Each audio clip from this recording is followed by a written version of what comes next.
सुगुरु रहा। लेकिन जैसे जैसे वेदों की आज्ञाओं को हमने तोड़ा, हमारा पतन होता चला गया। बहुत सुंदर महर्षि मनु कहते हैं कि ये जो मानव का चोला है 4 आश्रमों में बटा हुआ है। जन्म से लेकर 25 वर्षों तक ब्रह्मचर्य आश्रम और 25 वर्ष के बाद में गृहस्थ आश्रम, उसके बाद में वानप्रस्थ आश्रम और फिर उसके बाद में संन्यास आश्रम। और महर्षि मनु कहते हैं कि जो ब्रह्मचर्य काल में विद्या अर्जित करता है उसका गृहस्थ आश्रम कुशल होता है, और वो वानप्रस्थ आश्रम में वो फिर विद्या को अर्जित करता है, परमात्मा में ध्यान लगाता है, उपासना करता है, वेदों का अध्ययन करता है, उसी का संन्यास आश्रम सफल होता है। और संन्यास आश्रम में स्वामी दयानंद महाराज जी कहते हैं कि संन्यास उसको लेना चाहिए जिसमें पूर्ण वैराग्य हो और जो वेदों का विद्वान हो, जिसमें त्याग भावना हो। लेकिन आज भारतवर्ष में साधु महात्माओं की कोई कमी नहीं है, लेकिन उन्होंने ना तो तप किया है, ना वेदों का अध्ययन किया है, ना साधना की है, और समाज में जो है भ्रम अंधविश्वास फैला दिया है।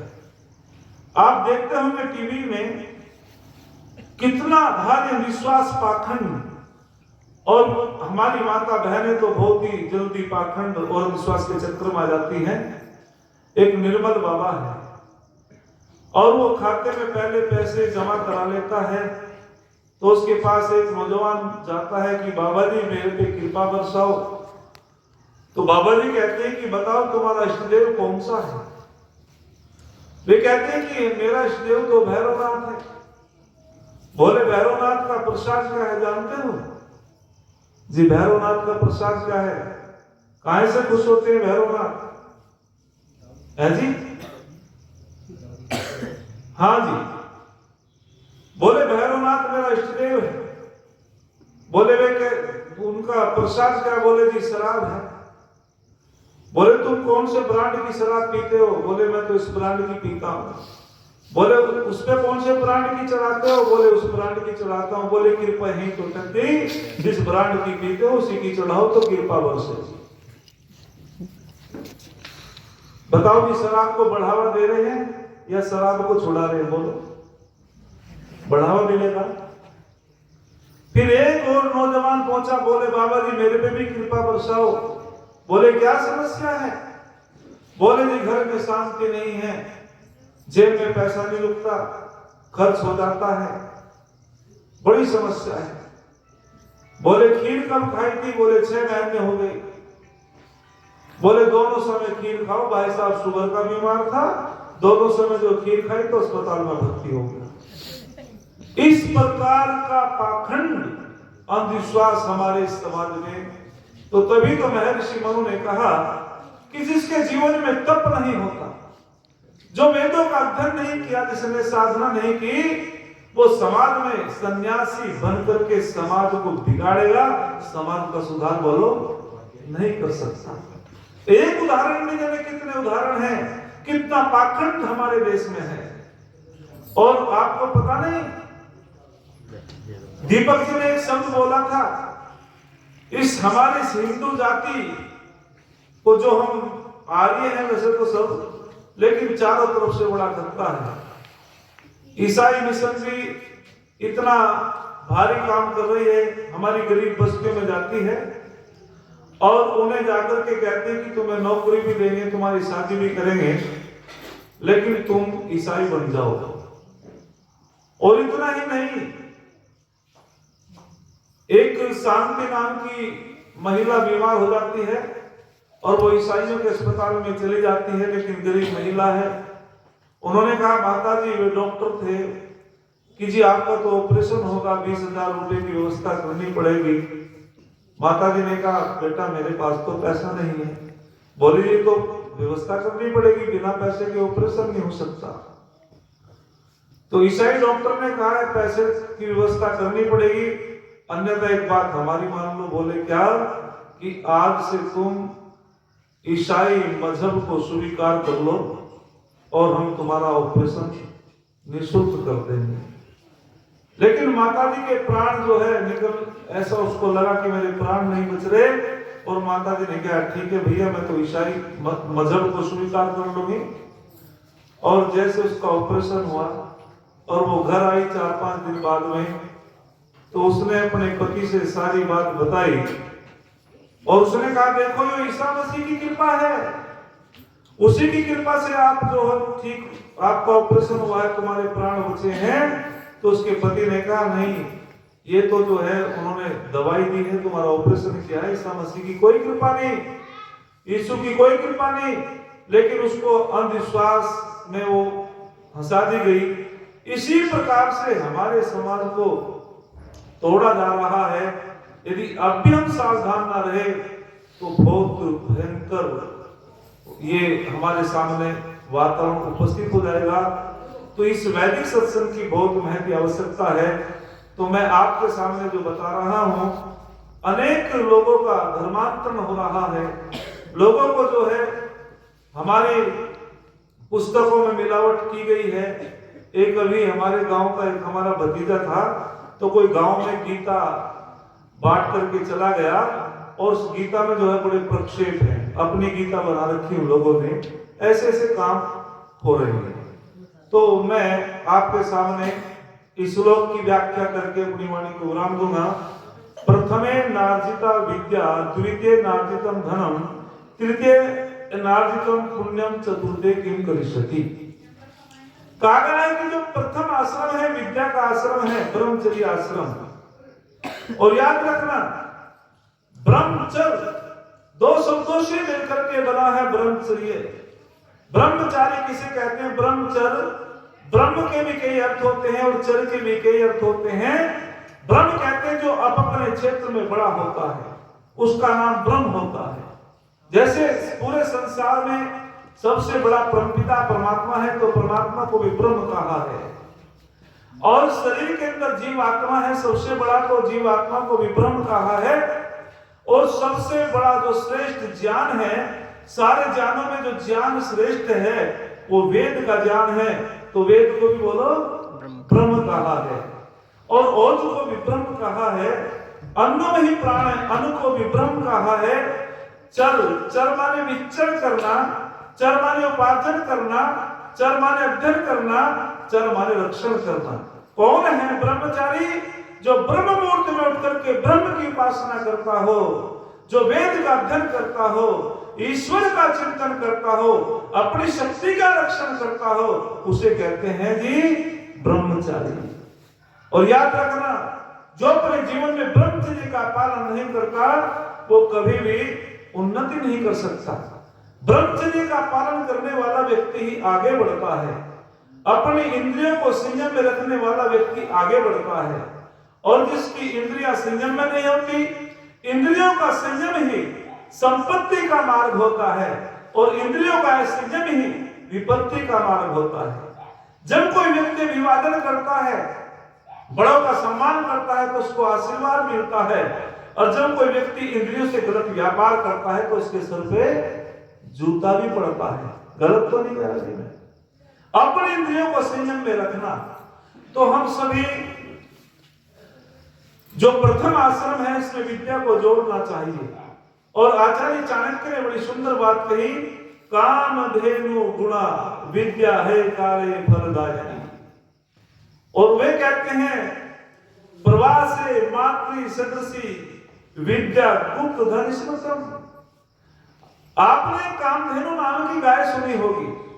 पौराणिक जगत में 2-3 शब्द ऐसे हैं जो बड़े ही प्रचलित हैं।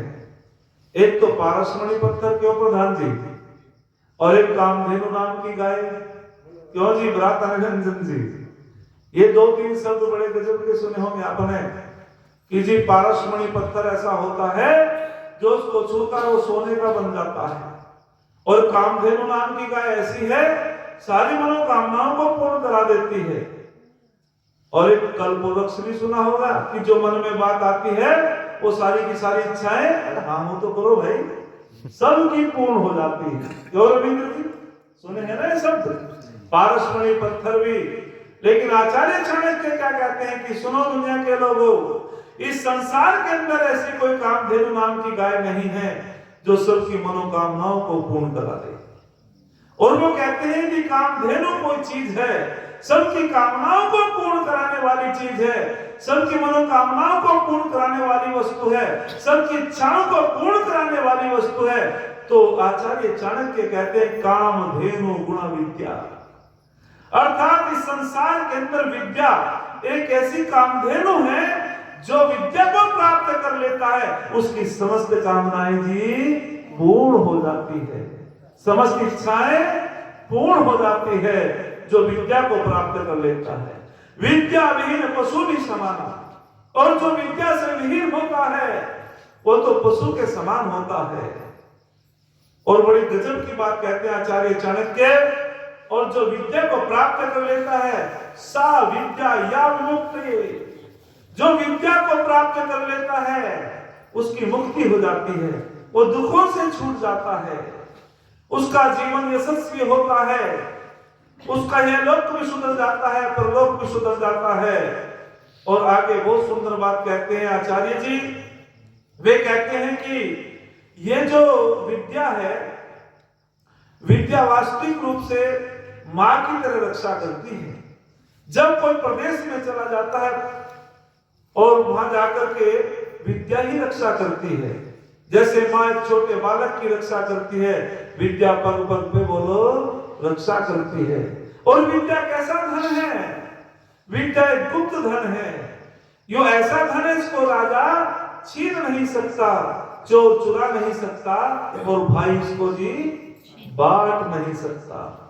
ये ऐसा धन है विद्या। विद्या, महर्षि स्वामी दयानंद महाराज जी कहते हैं कि संसार में सबसे बड़े दो शत्रु हैं मनुष्य के, अविद्या और गरीबी। हाँ जी, कौन कौन से शत्रु बताए? अविद्या और गरीबी। अर्थात अविद्या क्या है? अविद्या मिथ्या ज्ञान। जैसे परमात्मा है तो चेतन, और मान क्या लेते हैं? जड़ मानते हैं ना, जड़। परमात्मा चेतन, उसको जड़ मानते हैं, धर्म को अधर्म मान लेते हैं, नित्य को नित्य मानते हैं, न्याय को अन्याय मानते हैं। विपरीत ज्ञान ये अविद्या है, और जो अविद्या में फंस जाता है उसका बार बार जन्म होता है, उसका बार बार मरण होता है। पुनरपि जननम पुनरपि मरणम पुनरपि जननी जठरे शयनम। अर्थात जब तक हम अविद्या में फंसे रहते हैं, बार बार हमारा जन्म होता है, बार बार हमारा मरण होता है, और बार बार हम मां के गर्भ में हमारा शयन होता है। और जो विद्या को प्राप्त कर लेता है वो आवागमन के चक्र से छूट जाता है, दुखों से छूट जाता है। और हम पढ़ते तो हैं, लेकिन यदि हमारा जो हम पढ़ते हैं और उसे आचरण में नहीं लाते तो तब भी हमारा कोई लाभ होने वाला नहीं है। वेदों को पढ़कर के यदि हम अर्थज्ञ नहीं होते, समस्त जो ज्ञानों में ज्ञान सबसे श्रेष्ठ है वो परमपिता परमात्मा का ज्ञान वेद है। अनंत वही वेदा, जैसे परमपिता परमात्मा अनंत है, उसका ज्ञान भी बोलो अनंत है। तो हमें वेदों का अध्ययन करना चाहिए और अर्थज्ञ होना चाहिए। जो व्यक्ति पढ़ता तो चला जाता है कि हमें क्रोध नहीं करना चाहिए लेकिन करते हैं, हमें शराब नहीं पीनी चाहिए लेकिन पीते हैं, हमें जुआ नहीं खेलना चाहिए लेकिन खेलते हैं। जब तक हम अर्थज्ञ नहीं होंगे, क्या धर्म युधिष्ठिर वेद पढ़े हुए थे या नहीं? बोलो हाँ ना तो कर दो जी, पढ़े हुए थे। अच्छा, जब जुआ खेलने वालों को धर्म कहेंगे तो फिर अधर्म क्या है? चिंतन क्या कभी? जुआ खेलने वालों को यदि हम धर्म कहेंगे तो अधर्म क्या है? धर्म युधिष्ठिर ने वेदों की आज्ञाओं का उल्लंघन किया, उसमें जुआ खेलने का बहुत बड़ा ऐब था। पत्नी को भी लगा दिया, भाइयों को भी लगा दिया, सारे राज्य को भी लगा दिया। तो अर्थज्ञ होना चाहिए व्यक्ति। जो हम पढ़ते हैं, गायत्री मंत्र को पढ़ते हैं तो हमें बुद्धि के उपाय करने चाहिए, ब्रह्मचर्य का पालन करना चाहिए, ब्रह्म की उपासना करनी चाहिए, सात्विक भोजन करना चाहिए, तब लाभ होगा। मंत्र पढ़ते चले जाओ और उसके अनुकूल जीवन जीवना तो कोई लाभ होने वाला बोलो नहीं है। अर्थज्ञ होना चाहिए व्यक्ति को, अर्थ का भी ज्ञान होना चाहिए, अन्यथा कैसी हालत हो जाएगी। यथा करे चंदन भारवाही भारस्य वेत्ता न कुछ चंद्रस्य। जिस प्रकार से गधे पे चंदन लाद दिया जाता है और गधे को चंदन के भार का तो पता है, लेकिन चंदन की सुगंधि का जी कुछ भी नहीं पता है। ऐसी हालत हमारी है। यदि हम पढ़ते तो हैं और हम उसके अनुसार आचरण में वो बात नहीं आती, तो हम भी कहीं उसी प्रकार के हो जाएंगे। तो हमको अर्थज्ञ होना चाहिए। और दूसरी बात की गृहस्थ आश्रम, यानी कि गृहस्थ आश्रम में हमको धन की आवश्यकता होती है, लेकिन धन भी कैसे कमाएं। एक पत्रिका में हमने पढ़ा, देखो एक होता अर्थ, एक होता अनर्थ। ईमानदारी से परिश्रम से जो धन कमाता है वो सुख देने वाला होता है, और जो बेईमानी से धन कमाता है वो सुख देने वाला नहीं होता। एक पत्रिका में पढ़ा, कौन कहता है कि धर्म के माध्यम से व्यक्ति बढ़ जाता है, तो उसमें लिखा ऐसा भी नहीं, अधर्म के माध्यम से भी व्यक्ति बहुत बढ़ जाता है। वो पृथ्वी में उसका राज हो जाता है, आकाश तक छा जाता है। लेकिन अंत में जब पढ़ा तो उसमें बताया गया कि यहाँ आकाश तक तो छा जाता है, लेकिन याद रखना जब गिरता है तो चकनाचूर हो जाता है, चकनाचूर हो जाता है। तो अधर्म के माध्यम से जो व्यक्ति धन कमाता है वो स्थायी नहीं होता है, वो मूल को भी ले जाता है। ईमानदारी से धन कमाना चाहिए। और स्वामी दयानंद महाराज जी ने कहा, गृहस्थ आश्रम ज्येष्ठ और श्रेष्ठ आश्रम है। जिस प्रकार से समस्त नदी नाले समुद्र में समाहित हो जाते हैं, ठीक उसी प्रकार से सारे आश्रम